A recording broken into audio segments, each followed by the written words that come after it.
galera, bem-vindo a mais um Alcance Jovem Podcast. Essa é a parte 2, né, do podcast que a gente começou falando sobre o custo do avivamento. Eu queria que você não perdesse, para você entender o que a gente está construindo, ouça ele. E nesse segundo, a gente vai falar sobre a escola do mestre, que a gente terminou dizendo que só é chamado a um envio, né, para participar disso que Jesus está construindo, que é o avivamento, que é o encargo de fazer discípulos, quem passou pela escola do mestre e se tornou um discípulo dele. Mas antes, eu queria apresentar para vocês meus dois amigos. Eu sou o Rafael, aqui eles vão se apresentar na verdade. Eu sou o Rafael e...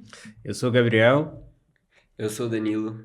E nós somos aqui irmãos numa mesa preparada, né? Hoje, se você não viu a parte 1, veja, mas o Dan está estudando fora. Ele é filho do pastor Marciano, da pastora Adri, irmão do Murilo e do Davi, e faz parte da Alcance Curitiba desde sempre. E é nosso irmão aqui. Eu sou o Rafael, supervisiono célula e ajudo na liderança do Alcance Jovem. E o Gabi, ele também supervisiona as células e ele ajuda na liderança do Alcance Jovem, entre outras funções, né? E nós terminamos falando sobre o custo do avivamento. E para te dar um spoiler do vídeo passado, a gente vai engatar, falando que às vezes a gente acha que para o avivamento acontecer, a gente precisa só esperar Jesus mandar. E por que Jesus mandaria um avivamento se aparentemente está todo mundo muito vivo? Então a gente falou, cara, o custo do avivamento é estarmos dispostos a sermos mais do que uma testemunha, um testemunho. Porque testemunha às vezes fala aquilo que viu, um testemunho fala daquilo que se tornou. Então assim, eu acho que um exemplo, cara, talvez a gente pode trazer na mesa para falar sobre o primeiro avivalista do Novo Testamento, final do Velho e Novo Testamento, João Batista. João Batista, cara, ele atrai multidões para o deserto. E Jesus fala, o que vocês foram ver no deserto? O que tem de interessante lá? Não tinha nada lá. Mas tinha um cara que ele não tinha uma mensagem, ele se tornou uma mensagem. Ele era uma mensagem.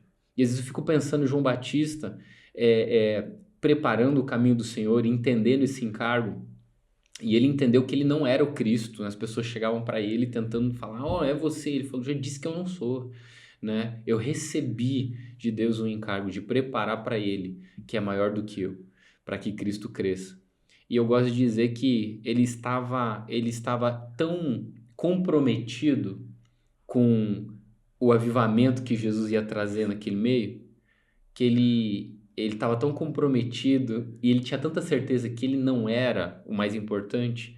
Eu gosto muito de um pastor que uma vez falou isso, nem lembro o pastor que falou, mas ele disse, ele perdeu a cabeça dele para que ninguém mais parasse de confundir ele como se fosse o cabeça.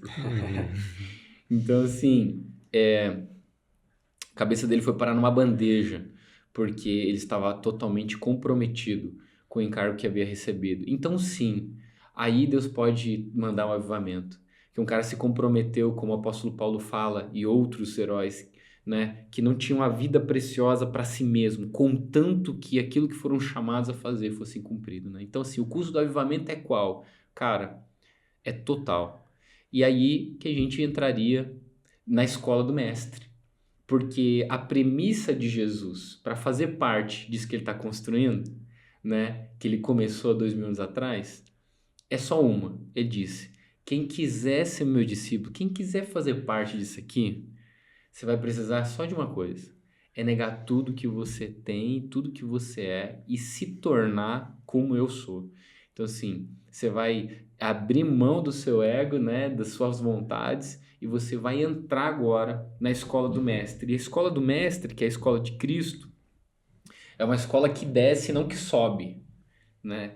É uma escola que você não entra para ser o maior, você entra para ser o menor. Cara, isso é muito louco porque é por isso que eu falo, velho, que assim, não tem como um homem ter escrito o evangelho. Não tem. Cara, se você tem dúvida a respeito se foi Deus que deu o evangelho ou se foram os homens que se juntaram para escrever, cara, não tem como um homem ter escrito o evangelho, porque ninguém teria escrito o evangelho da maneira que foi escrito. Porque assim, não é glamuroso. Deus nascer no meio de um lugar que não tinha lugar para ele nascer, sabe, do ventre de uma camponesa, uma mulher que não era importante, assim, não foi um homem que escreveu essa história. E do jeito que ele exerceu o ministério dele, e do jeito que ele ensinou. Então, assim, por que não foi um homem que escreveu essa história? Porque o evangelho, ele não é chamativo. A escola do mestre não é popular. Não é. Porque os caras que tentaram seguir Jesus porque achavam que era popular, chegaram uma hora e falaram assim, cara, não vai rolar isso aí não. Entendeu? Não vai rolar essa escola não. Por isso que Jesus ensinou a gente que a escola dele envolve o processo de você abrir mão de quem você é e do que você tem, para que você descubra de verdade quem você deveria ser, que é a imagem de Cristo, e o que você tem como filho de Deus. Então eu queria que a gente começasse a falar a respeito essa primeira lição da escola do mestre, que é abrir mão de que você sabe tudo e de que você já pode tudo. Eu não sei você, cara, assim, ó, eu tinha 19 anos de idade e eu tinha certeza que eu tava pronto para mudar o mundo, cara. Eu tinha certeza absoluta que eu tava pronto para mudar o mundo. E aí quando eu entrei na escola do mestre, de verdade, consciente, porque assim, me relacionava com Deus, lia a Bíblia, aquela história toda. Mas quando eu entendi, cara, o evangelho, eu falei, cara, eu preciso entrar na escola do mestre. Ele começou a me desfazer. Elizabeth Elliot tem uma frase que eu amo, que ela diz que a jornada cristã nada mais é do que Deus destruindo nossos ídolos um por um, os ídolos do nosso coração. Então, assim, entrar nessa escola é estar disposto a passar por um processo, que é o processo de ser transformado. E transformação é diferente de transplante. Transplante é pegar algo velho, tirar e colocar algo novo.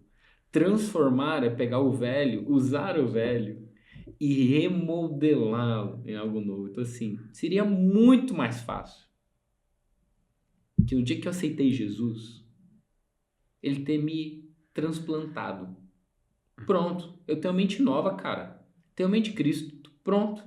Santificação total, de uma vez. Pum. Não tenho mais vontade de pecar. Não seria bem mais fácil? Seria bem mais fácil. Mas ele colocou esse tesouro em vaso de barro. E ele falou, vocês vão passar por um processo que ele vai durar a jornada inteira. Até que chegamos na glorificação final. Então, assim, o primeiro processo que eu passei, e depois eu quero passar para vocês, foi o do orgulho. E vou falar pra você, cara, eu sempre descubro que tem mais coisa pra raspar aí dessa carne. É verdade. Dessa carniça, sempre tem mais coisa. Mas, cara, eu lembro que eu tinha muito problema com orgulho, arrogância, soberba. Eu tinha que ser o melhor, eu tinha que ser o maior, eu tinha que ser o mais rápido, eu tinha que ter as soluções pra tudo. E eu lembro que depois de um tempo já entendendo isso, e, cara, sendo moído no processo de Deus, e pedindo perdão, e tendo que voltar atrás e me humilhar das coisas que eu me adiantava, eu lembro que eu estava lendo um livrinho sobre discipulado de Jesus. E foi muito legal porque o primeiro era bem-aventurados os pobres de espírito, porque deles é o reino dos céus. E aí nessa lição ele falava sobre humildade. Pobreza de espírito é reconhecer que precisa de ajuda. Um pobre é alguém que carece de necessidade. Então eu reconheço que eu preciso desse espírito, que eu sou pobre.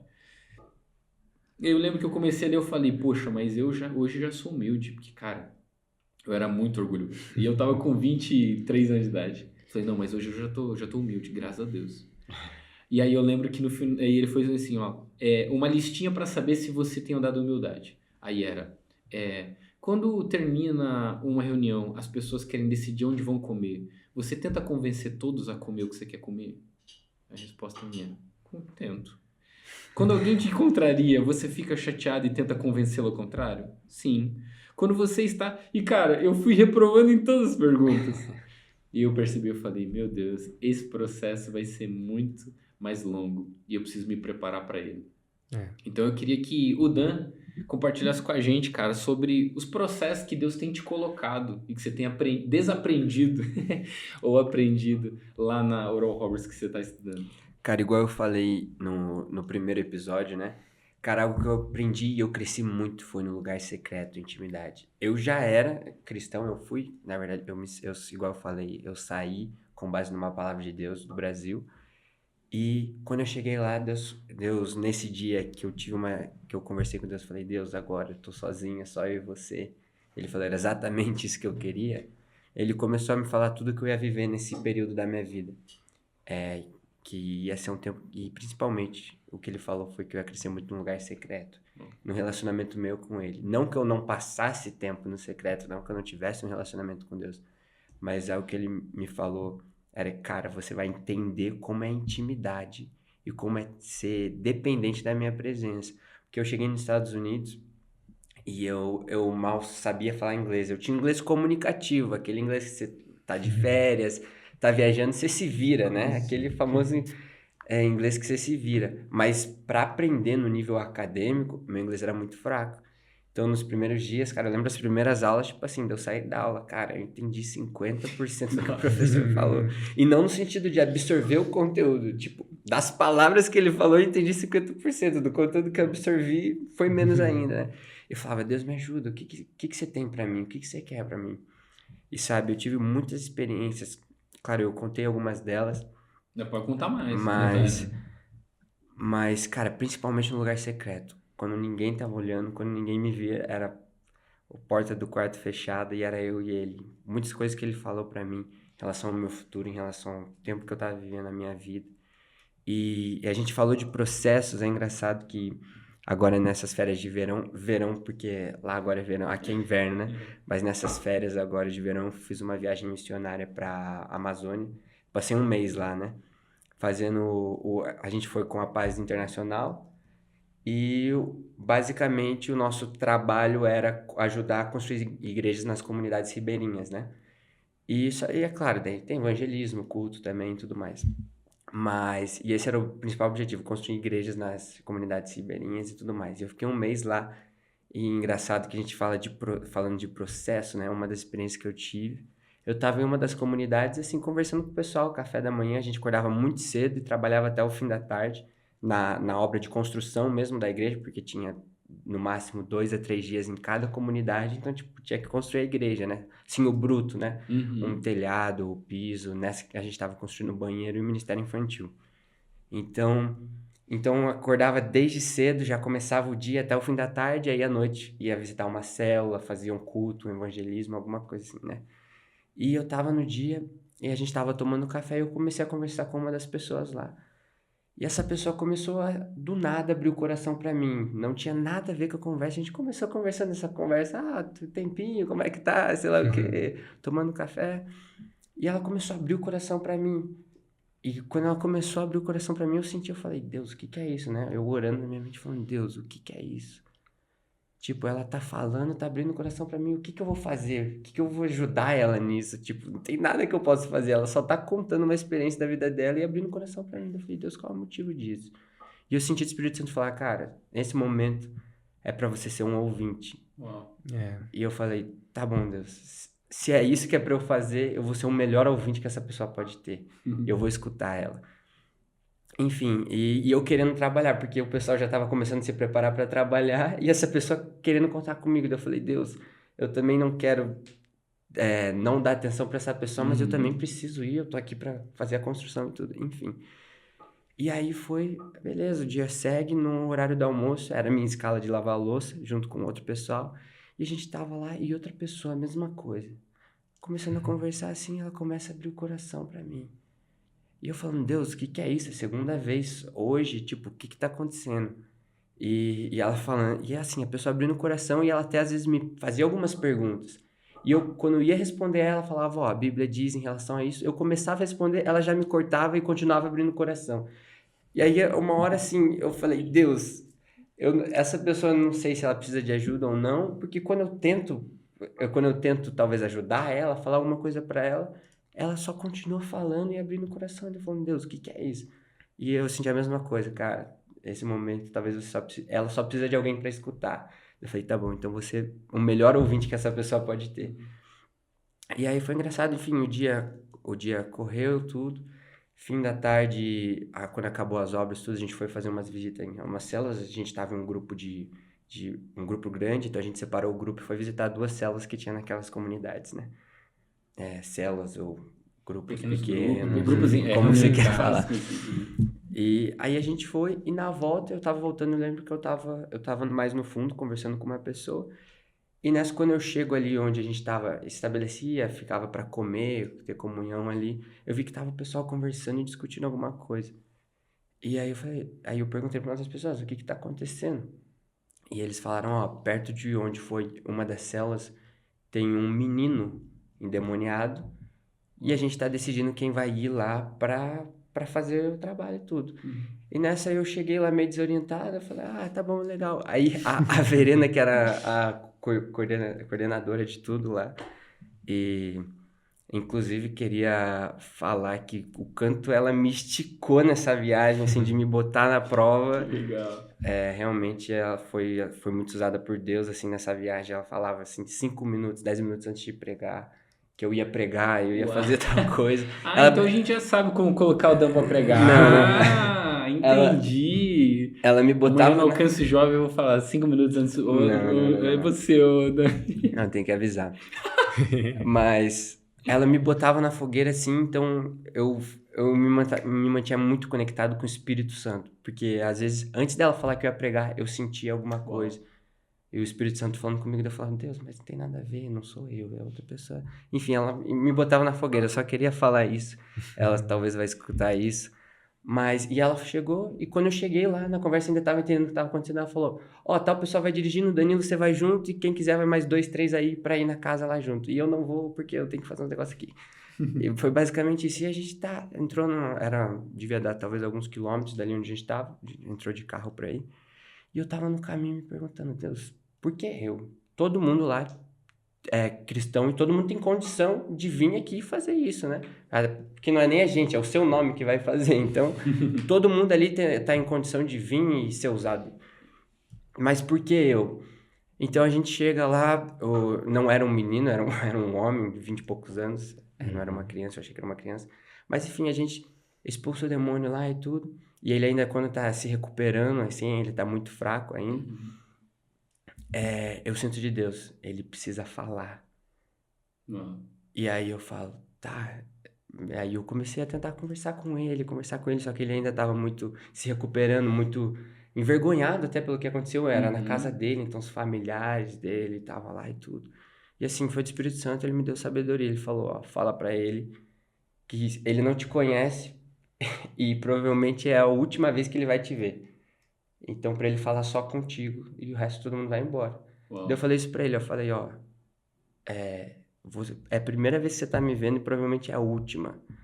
Você não me conhece, você não sabe por que eu tô aqui. Então, se todo mundo que tá aqui sair da casa, eu fecho a porta, você falaria só pra mim? E esse menino falou, sim, pra você eu falaria.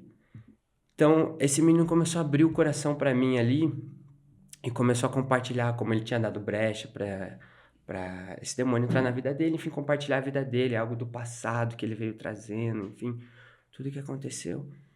E aí, depois que ele compartilhou tudo, ele compartilhou praticamente a história da vida inteira dele pra mim. Ele se reconciliou com Deus, eu conduzi ele pra se reconciliar e tudo mais, enfim. Depois toda a família aceitou Jesus ali. Legal, e eu tava voltando e falando, uau.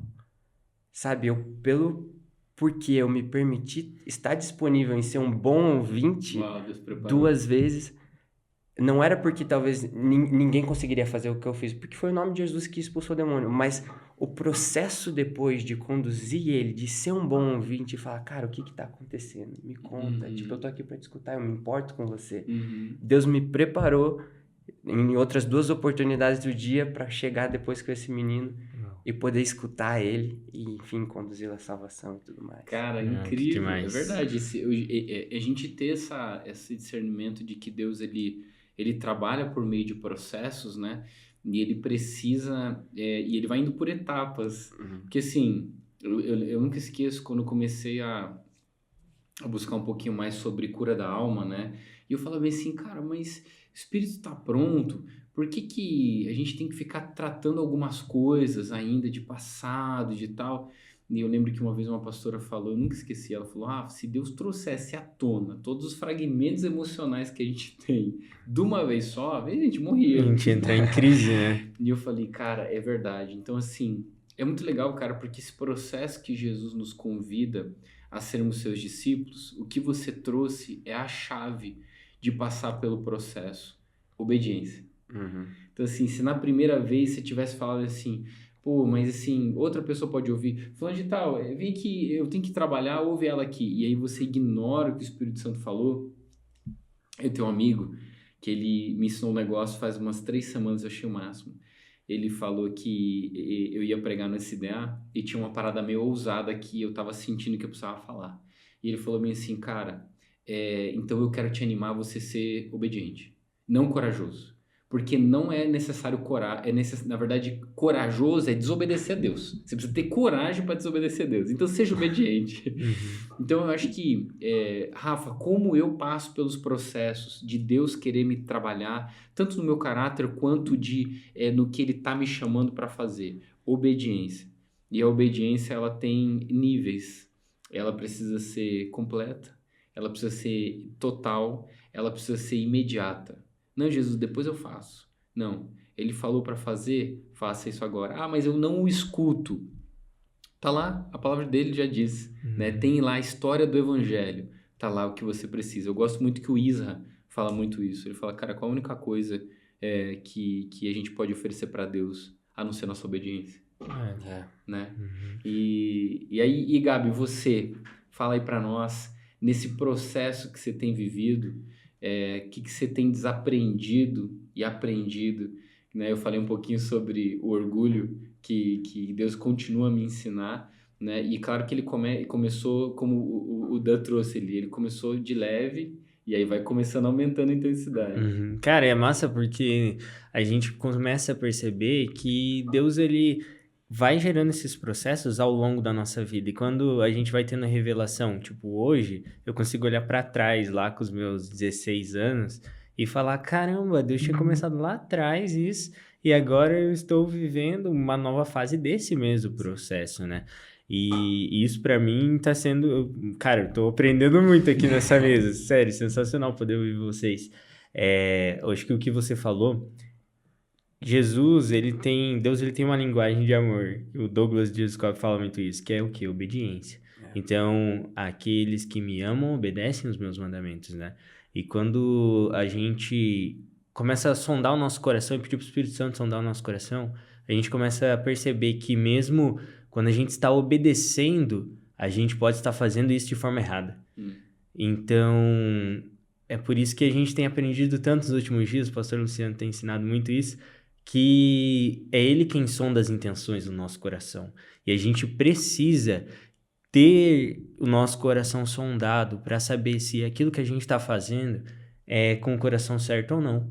Porque como o Dan falou, ele poderia dar conselhos para as pessoas. Só que qual é o objetivo dele dar conselho? Talvez seja agradar o próprio ego. E eu passei por uma história bem parecida, assim, com a Duda, de que tem um irmão nosso que ele tá passando por uma dificuldade no casamento e ele veio falar comigo e eu já tinha dado alguns conselhos. E aí eu fiquei pensando, tá, Deus, o que eu faço agora? Eu já falei o que eu tinha para falar. Como é que eu ajo nesse caso? Que eu não tenho nada de diferente para falar do que eu já tinha falado antes. E aí Deus me falou.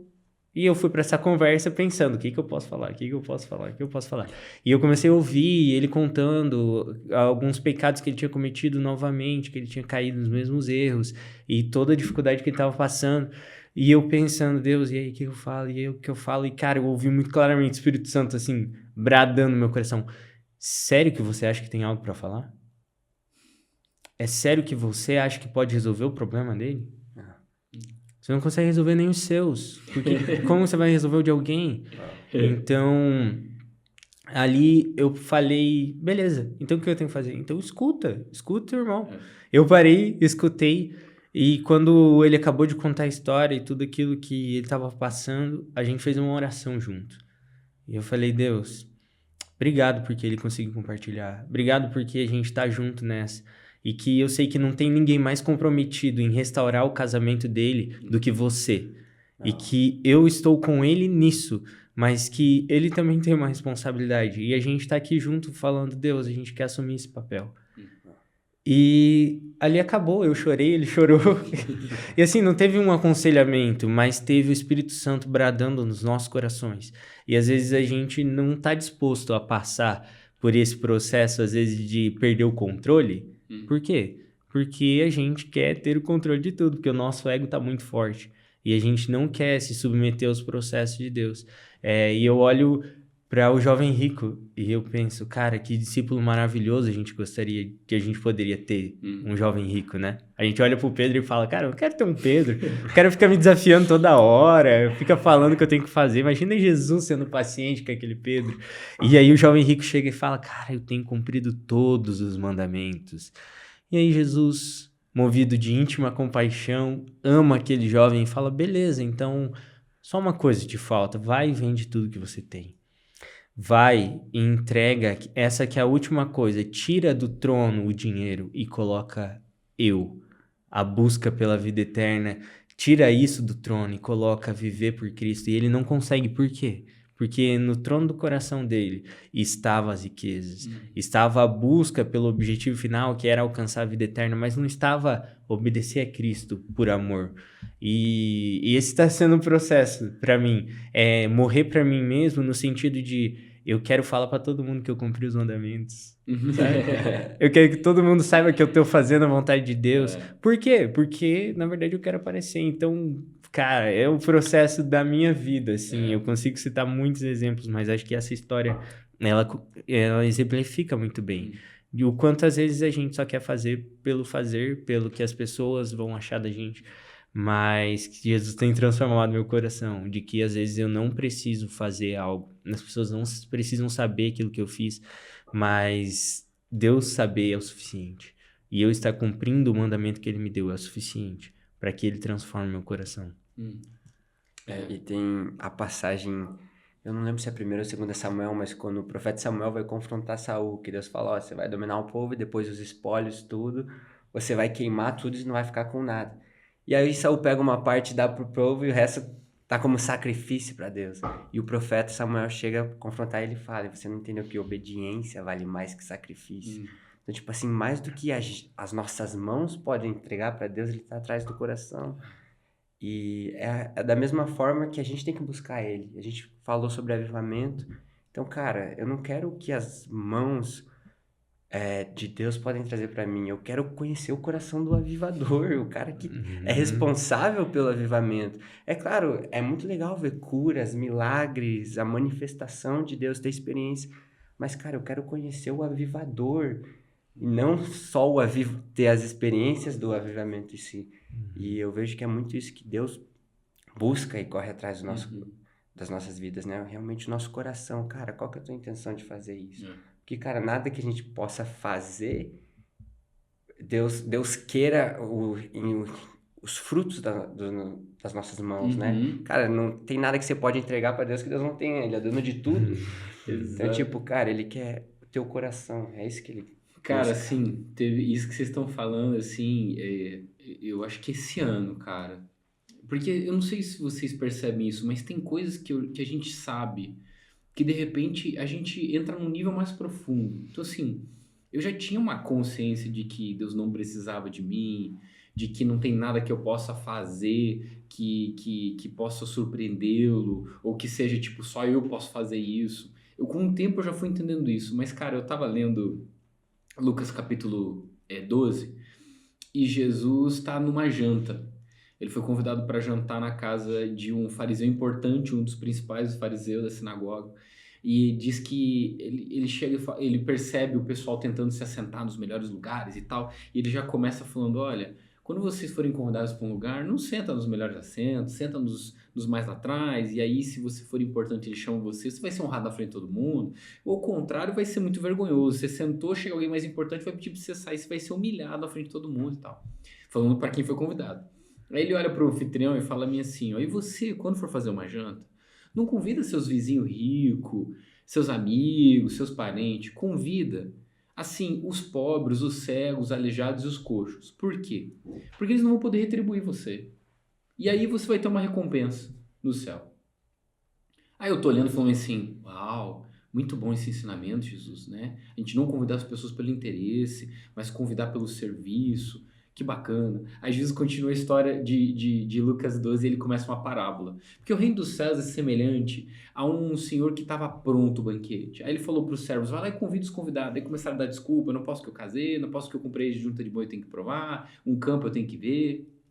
Aí Jesus fala bem assim, ó. Aí aquele senhor falou para os servos, vão pelas ruas e convide os pobres, os cegos, aleijados, os coxos para entrar. E aí eu tô lendo a história e falando assim, mas Jesus está falando de mim. Eu não tinha sido convidado a primeira vez, está falando do povo judeu, então, pobre, cego, aleijado e coxo. Só que quando eu conecto com o que ele acabou de dizer anteriormente, o que ele está falando? Quando você convidar para um banquete, convida quem não vai conseguir retribuir. E aí eu tô de repente sentado nessa mesa, achando que as coisas que eu tô fazendo é uma recompensa para ele. Quando na verdade eu sou aquele pobre, cego, aleijado e coxo que ele só convidou que eu não tinha condição nenhuma de retribuir. Então assim, não interessa. O mais incrível aparentemente que eu esteja fazendo não estará à altura de qualquer retribuição. Então, se eu entendi que o convite dele foi essa graça maravilhosa de me assentar a uma mesa que eu não tinha como retribuir, não tem por que eu me apegar a qualquer coisa que eu estiver fazendo, por mais incrível que pareça ser. Então, assim, a fase que eu tô vivendo se resume a uma coisa. De repente, eu fui pregar, você foi comigo, né? Eu fui pregar num retiro, umas 2 semanas atrás, e aí eu preguei sobre como eu tava em crise. De tipo assim, cara, eu não estou apegado a nada que Deus tenha colocado na minha mão. Que se ele falar, Rafa, entrega, eu tô entregando agora, entendeu? Não tem nenhum apego. E aí, depois que eu terminei de pregar, veio um cara orar por mim e começou a falar, Senhor, em nome de Jesus, acende a chama no coração dele, que ele não esteja desanimado com a tua obra. E aí eu pensei comigo, rindo, eu falei, cara, ele não entendeu o que eu preguei. Eu não tô desanimado com a obra, pelo contrário. Eu tô motivado, eu tô animado. Eu só não estou apegado. Aqui Jesus está colocando umas coisas na minha mão que eu falo assim, Jesus, eu tô aqui cumprindo o que você me deu para fazer, mas se você disser para eu largar isso aqui agora e fazer qualquer outra coisa, eu tô pronto. E assim, e aí a gente, porque qual que foi o meu receio com tudo isso? A gente falando sobre a escola do mestre e falando sobre o coração de Cristo e esse chamado e esse encargo para viver o avivamento. É que o fariseu, eu me dei conta disso, eu estava lendo, Gabi, eu estava lendo, e eu percebi que o fariseu, ele estava sinceramente esperando o Messias. Ele estava lá dentro do templo, provavelmente chorando e urrando para Deus mandar o Messias. E depois de orar sinceramente quebrantado para Deus mandar o Messias, ele estava enxugando as lágrimas do olho e falando para os outros fariseus, a gente precisa matar esse Galileu a qualquer custo. Então, às vezes, a gente pode estar fazendo o que a gente acha que está fazendo que é certo. O apóstolo Paulo disse que ele perseguia a igreja achando que ele estava servindo a Deus. E de repente eu ligo lá e tem um cara, sei lá, qualquer cara, o santo inquisidor, acabando, batendo na igreja, nos pastores, entendeu? Falando, não é desse jeito que faz. Eu fico pensando, irmão, eu posso estar tão perdido quanto esse cara, achando que eu estou contribuindo para a obra de Deus, porque tem gente dando like, porque tem gente vendo, tem gente falando, é isso mesmo, faz isso aí. E no final das contas, cara, Jesus está lá do lado de fora, simplesmente sentando com um monte de publicano, e eu aqui perdido nesse mundinho que eu construí, achando que eu tô abafando e correspondendo para o que Deus me chamou. Então, assim, a única coisa que vai garantir que eu tô no centro da vontade de Deus é uma coisa. Jesus dizendo o coração da escola do mestre. Quer viver o avivamento? Então o coração da escola do mestre é esse. Você vai ter que negar a si mesmo, vai ter que abrir mão daquilo que você sonha, acredita e deseja, para que Deus faça a vontade dele. Qual é a vontade dele? Jesus olha e fala assim, ó, naquele dia vai ter um monte de gente. Muitos. E no original grego, muitos é muitos, entendeu? Naquele dia dirão, Senhor, em teu nome expulsamos demônios, é uma maravilha, curamos enfermo. Você está dizendo para a gente não fazer isso? Não, não é isso que eu estou dizendo. Eu estou dizendo que isso não é garantia. Aí Jesus olha e fala assim, ó, eu tive fome e você me deu de comer. Eu tava preso, você foi me visitar. Eu tava nu, você me deu de vestir. Eu tava doente, você foi lá ver. Aí você fala, cara, mas o que isso tem a ver com avivamento? Isso tem a ver com avivamento, que é o seguinte, o encargo de Jesus, que é trazer o reino de Deus para a terra, em toda a sua expressão e caráter, era em todos os lugares, em todos os momentos. Então, assim, não adianta o cara sair lá do culto, do alcance jovem, que ele babou 2 horas no chão, chorou, urrou com sinceridade. Se não terminou aquele culto e ele falou, cara, eu preciso me consertar com aquele menino da cela que a gente quase se pegou no braço semana passada. É. Porque Jesus não está interessado no que eu posso fazer por ele. Mas ele está interessado se o meu coração está sendo transformado nessa escola do mestre. Então, assim, se eu estou olhando para minha esposa, para o Daniel, meu filho, e para os meus discípulos, e para quem me rodeia, e para os meus líderes, eu tava voltando no carro, cara, com a Marisa, falando, amor, eu tô sentindo falta de servir o Marciano e a Adri. Tipo assim, a minha igreja domingo. Eu tô pensando muito no alcance jovem. Você tá disposta a gente parar nossa agenda e começar a fazer um negócio que não tem nada a ver com o alcance jovem na igreja? Que eu tô sentindo que precisa? Ela falou, amor, tô, pronto. Porque senão eu vou entrar naquele mundinho falando assim, não, peraí, esse aqui é o que a gente tá construindo. Uhum. Então, assim, cara, eu realmente acredito que o avivamento, ele só vai acontecer depois que a gente passar pela escola do mestre. E a escola do mestre é negar a si mesmo, é tomar a cruz. E eu disse isso no off e quero trazer aqui para a gente poder entender, fazer essa conexão com o custo do avivamento e com a escola do mestre. E a escola do mestre é o seguinte, quem quiser ser meu discípulo vai ter que negar a si mesmo, tomar a cruz e me seguir. E aí é uma coisa que a gente precisa entender. A gente está achando que a gente está fazendo parte de um clube de seletos que por algum motivo Deus viu a gente melhor do que os outros e a gente está andando com uma cruz por aí, passeando, como se a cruz fosse algo de se orgulhar. E a gente colocou rodinha na cruz, e a gente colocou uma almofadinha no ombro, e a gente pegou uma cruz de MDF, que é menos pesado que de acácia ou qualquer material que é feita a cruz. E se não me engano, a W. Tozer falou, ele falou assim, ó, se você ver um homem passar pela estrada com uma cruz, você tem certeza só de uma coisa, ele não voltará por esse caminho. O que isso significa? Isso significa que a escola do mestre, para poder viver o avivamento, só tem uma maneira de eu conseguir chegar no final. É com a plena consciência de que eu tenho que estar totalmente comprometido a me entregar por completo, sem nenhuma reserva. Então é o seguinte, cara, não tem mais jeito.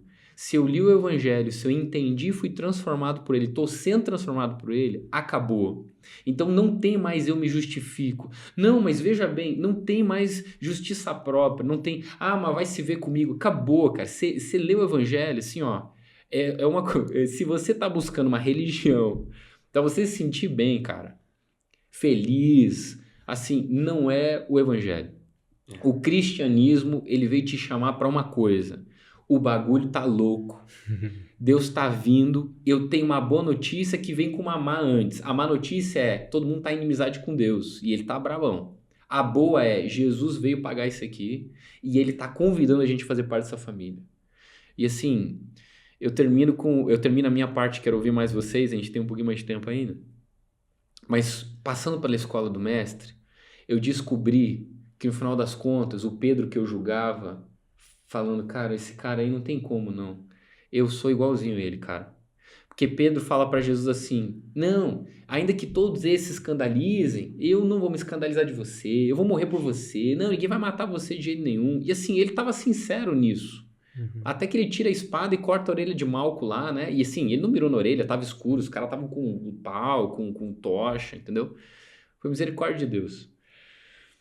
Só que Pedro se dá conta de que ele não ama Jesus isso tudo que ele acha que ama. E ele tá lá na praia e Jesus vai fazer a cura com Pedro, né? E aí, cara, eu tava assim completamente convicto, Odan, que com 32 anos de idade, prestes a completar 33, que eu estava pronto para fazer qualquer coisa que Jesus me pedisse. Aí o Espírito Santo, estava orando, o Espírito Santo me falou, cara, faz um mês isso aí. Ele falou, Rafa, vou fazer o seguinte, vou fazer um negócio com você que eu não fiz com ninguém na história da humanidade. Beleza. Eu vou pegar você, vou tirar de 2023, vou colocar você lá dentro do Titanic. Um dia antes dele bater no iceberg lá, beleza? Só que é o seguinte, eu tô te dando a garantia de que você não tá sendo colocado naquele navio para o navio não afundar. Então não adianta avisar o piloto, vai bater e vai afundar. Vai afundar. Agora eu tô te colocando um dia antes lá para você fazer o que você foi chamado para fazer. O máximo de pessoas que você puder levar para Jesus. Só que é o seguinte, você vai afundar junto com esse navio. Então beija teu filho, tua esposa, dá tchau pros teus discípulos, alcance jovem, teus pastores, que você não volta mais.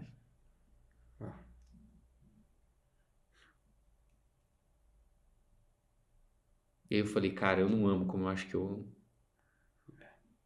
Que eu não sei se eu diria assim pra essa missão. Então assim, cara, eu quero amar Jesus desse jeito. Para que eu possa falar bem assim, não, tá bom, eu digo sim. Entendeu? Então assim, a escola do mestre, ela é altamente comprometedora. E assim, eu tô disposto a aprender cada vez mais. A ser parecido com Jesus, não para que ele me use, mas para que eu seja transformado no que ele sonhou que eu fosse. A sua imagem, a sua semelhança, e as pessoas ao meu redor possam desfrutar.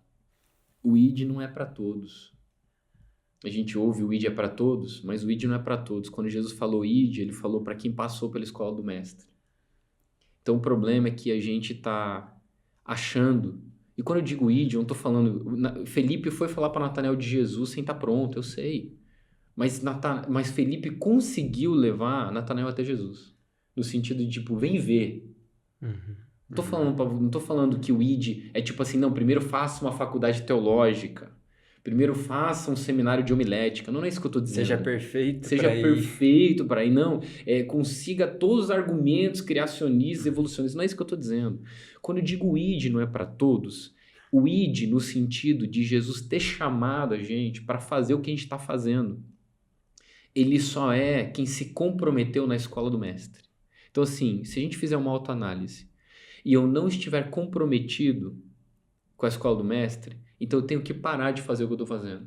Porque se eu continuar a fazer o que eu estou fazendo sem estar comprometido com a escola do mestre e com o ensino que trouxe do coração de Cristo, eu estou prejudicando o ministério que Deus me chamou para fazer, estou prejudicando meus irmãos e não estou cumprindo. Na verdade, eu estou espalhando ao invés de juntar.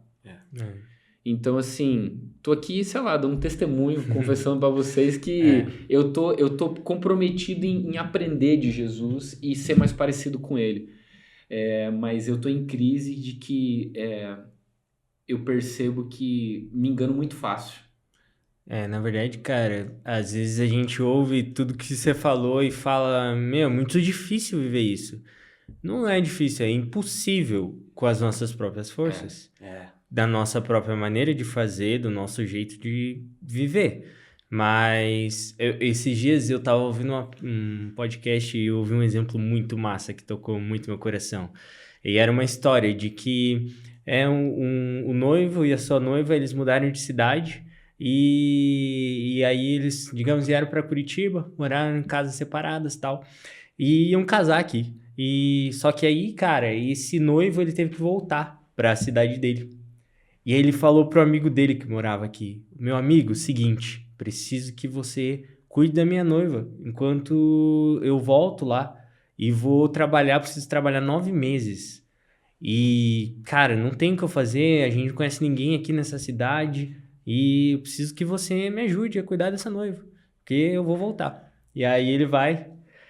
E aí, quando ele volta, 9 meses depois, a noiva tá com um bebezinho. E aí ele olha aquele bebê e é a cara do amigo dele. E aí o que aconteceu? Teve uma traição da noiva e do amigo.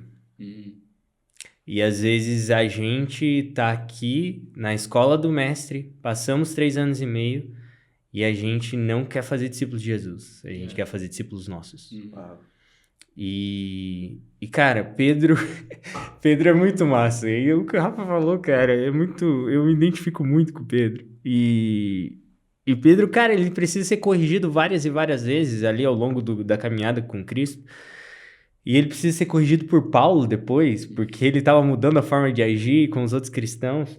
Mas no final, o Pedro, ele escreve a sua carta e ele fala: ouça o nosso irmão Paulo, porque ele fala coisas difíceis de entender, mas que são necessárias.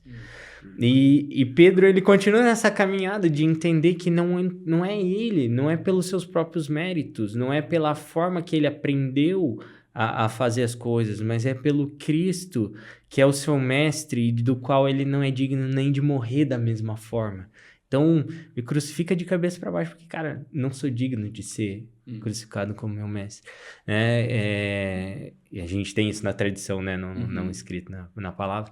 Mas é muito difícil pra gente passar pela escola do mestre e depois de, digamos, passar esses 3 anos e meio, querer fazer da nossa própria forma, porque achou que agora eu tô formado. Terminei a faculdade de discipulado de Jesus, agora eu vou fazer as coisas que eu aprendi.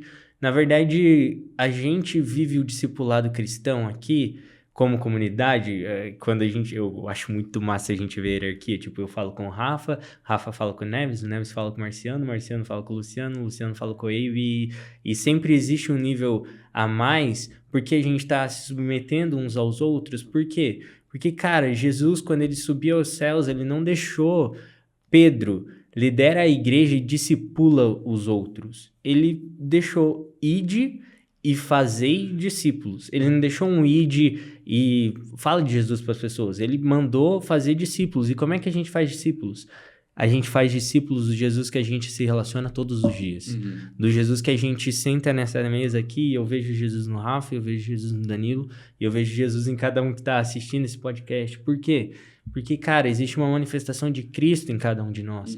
Mas se a gente não se relaciona com esse Cristo na comunidade espiritual e na revelação no nosso quartinho, a gente está fazendo discípulos nossos. E a gente está fazendo um trabalho que não é a missão que Jesus deixou. É a missão que a gente pegou para nós e falou: beleza, Jesus, tá safe aqui, confia, vai dar certo. A missão que você me deu tá feita já. Pode considerar como feita. Eu vou fazer, porque eu sou bom. Não tem como. É impossível. Então, o discipulado de Cristo, para mim, é isso. A gente viver a escola do mestre todos os dias da nossa vida. E crescer até a estatura do varão perfeito, que é Cristo. Uau. Em Mateus fala, né? A gente estava conversando em off antes, que quando Jesus fala: a seara é grande, mas os trabalhadores são poucos. Esse poucos no original não refere só à quantidade, mas também à qualidade.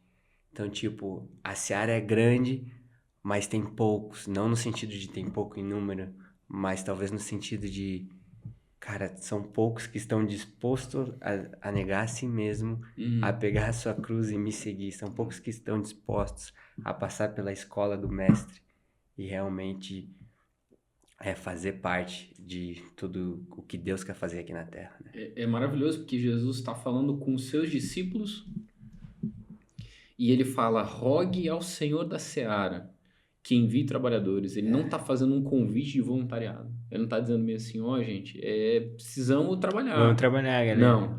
Rogue ao Senhor da seara que ele vai enviar. Quando ele vai enviar? Quando estiverem dispostos a passar pela escola do mestre. Então, assim, é isso que a gente precisa entender. Se a gente não se comprometer, eu gosto de falar isso, tipo, o jovem, ele tem muita essa ambição de o que ele vai estudar, o que ele vai trabalhar, o que ele vai casar. Eu falo: irmão, é o seguinte, você precisa conhecer Deus e o que ele ama. Se você conhecer Deus e o que ele ama, todas as outras coisas... Eu estava gravando um podcast para os universitários, ele falou assim: Rafa, o que você diria para os universitários que estão na universidade ou que estão pensando em fazer? Eu falei assim: irmão, sabe o que você vai estudar? O que você quiser. Ah, não, mas Deus não me falou o que eu tenho que fazer. Irmão, faz o que você quiser, desde que você entenda que você foi chamado para ser uma testemunha de Cristo. No que você estiver fazendo, você tem uma palavra específica do que vai ser? Glória a Deus. Você não tem, irmão, escolhe o que você quer fazer. Então, assim, eu lembro que o discipulado me ensinou isso. Eu tinha muita crise disso na minha juventude. Pastor, eu não sei, é direita, é esquerda, é esse trabalho que eu escolho, é aquele trabalho que eu escolho. Ele falava assim pra mim, o Penha falava assim pra mim, Rafa, o que você vai fazer? Pastor, eu tô pensando em estudar teologia. Estuda. Não, mas e comércio exterior? Então faz comércio exterior. Mas você não tá me ajudando. Ele falou, Rafa, não interessa o que você vai escolher pra fazer. Se você estiver se tornando amigo de Jesus, conhecendo Deus e o que Ele ama, pronto, você pode bater foto, você pode escrever livros, você pode fazer o que você quiser. Então a gente às vezes está tão preso no que, no como, no quando, no onde, quando na verdade a gente tem que estar no centro da vontade de Deus, e no centro da vontade de Deus é obedecendo o seu chamado para ser discipulado, como o Gabi disse, estando no relacionamento do corpo, que quando você contou a história no primeiro, na parte 1 desse podcast, que a gente está gravando a parte 2 agora, você falou que vocês estavam juntos, partilhando. E aí, quando vocês estavam partilhando, a presença de Deus veio. Olha que louco. Não é que a presença de Deus não estava quando vocês estavam orando. Não é que a presença de Deus não estava quando vocês estavam adorando. Não é que a presença de Deus veio de uma maneira diferente quando vocês estavam partilhando. Porque Deus não está... a gente romantizou muita coisa. Não, olha, quando nós começamos a cantar, Deus pede para os anjos se calarem. Olha, não, os meus filhos estão cantando lá embaixo. Ah, para com isso, velho. Os anjos cantam perfeito. Não é isso que chama a atenção dele. Mas é quando a gente, como irmãos, a gente está assim, partilhando desse Cristo, que você tem uma parte que eu não tenho, que você tem uma parte que eu não tenho, eu tenho uma parte que vocês não têm, e aí a gente junto. Então é isso que a gente precisa entender. Ó. A gente está falando sobre a escola do mestre. A escola do mestre é o seguinte: não é que cada um vai estar numa medida que está pronto, mas é que as nossas debilidades e fraquezas vão estar sendo supridas nas fortalezas uns dos outros. Então a minha riqueza se encontra com a sua pobreza, a sua riqueza se encontra com a minha pobreza, e junto a gente consegue, como um corpo que participa, construir isso junto. Então assim, a gente falou sobre várias coisas, mas que culminou no quê? Primeiro podcast o custo do avivamento é morrer, entendeu? E entender que isso vai ser feito em unidade, né? E a escola do mestre vai ensinar isso. Então Jesus chamou um time, ele chamou vários discípulos, ele não chamou um, né? Ele não fez um sobressair sobre os outros. E a gente tem que ter esse coração. Então a gente está fazendo algo junto para um Deus que é triuno, que ele é plural, e a gente precisa ter essa mesma unidade. E às vezes parece que a gente tem tanta dificuldade para falar sobre algumas coisas, né? De tipo, vamos discutir escatologia. E aí tem gente brigando por causa de escatologia. E eu fico pensando, gente, a gente está discutindo de escatologia. Pode discutir de escatologia, não tem problema. Mas é o seguinte, já parou para pensar que Jesus falou que a gente deveria ser um, como ele e o pai dele é um? É mesmo. E como é que Jesus e o pai são um? Pronto, vamos começar a entender isso, entender a unidade do Pai, do Filho e do Espírito Santo, para a gente começar a se relacionar como igreja que Jesus espera que sejamos. Então é o seguinte, Jesus ele está interessado nesse avivamento, eu acredito que ele vai acontecer, mas eu não acho que ele vai acontecer de fora para dentro, acho que vai ser de dentro para fora, de coisas que já entendemos que recebemos, dando obediência a essa escola do mestre, entregando nossa vida como um sacrifício santo, vivo, agradável a Deus, que é o culto racional, voluntariamente. E aí sim, a gente vai estar aqui rogando, suplicando, Senhor, envia trabalhadores para a sua seara. E enquanto estamos passando a escola do mestre, Deus vai olhar para a gente e falar assim, então agora pronto, agora vocês vão, agora vocês vão. E a gente vai ter esse envio. Que delicinha! Demais. Pô, gostoso, né, Dan? Pô, bom. cara, a gente termina esse podcast também querendo orar e abençoar o Dan, que vai na segunda. A gente tá gravando sexta, você que não sabe, segunda-feira você vai. E a gente ora, Dan, para que você vá e que você tenha cada vez mais encontros com Deus.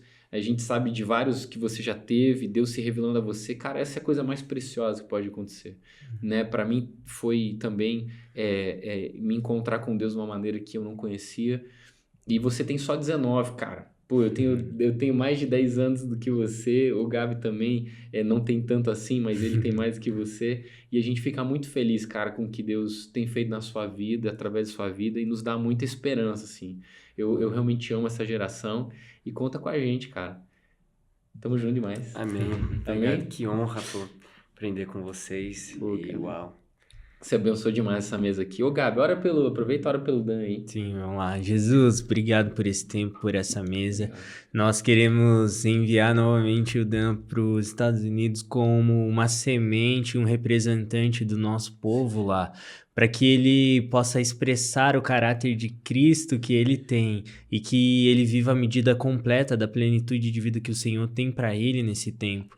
Que ele corresponda a tudo aquilo que o Senhor tem desejado para ele, para esse novo tempo.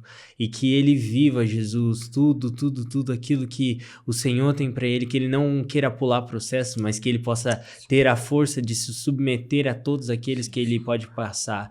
E, Jesus, que ele encontre lá um povo, uma família, irmãos que o recebam e que ele possa se sentir parte dessa família que o Senhor tem criado aqui na terra.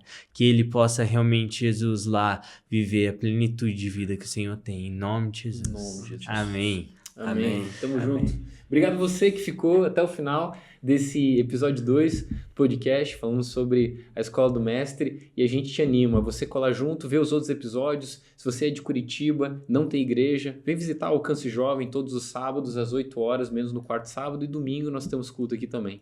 Deus abençoe, galera. Até a próxima. Valeu, galera. Valeu.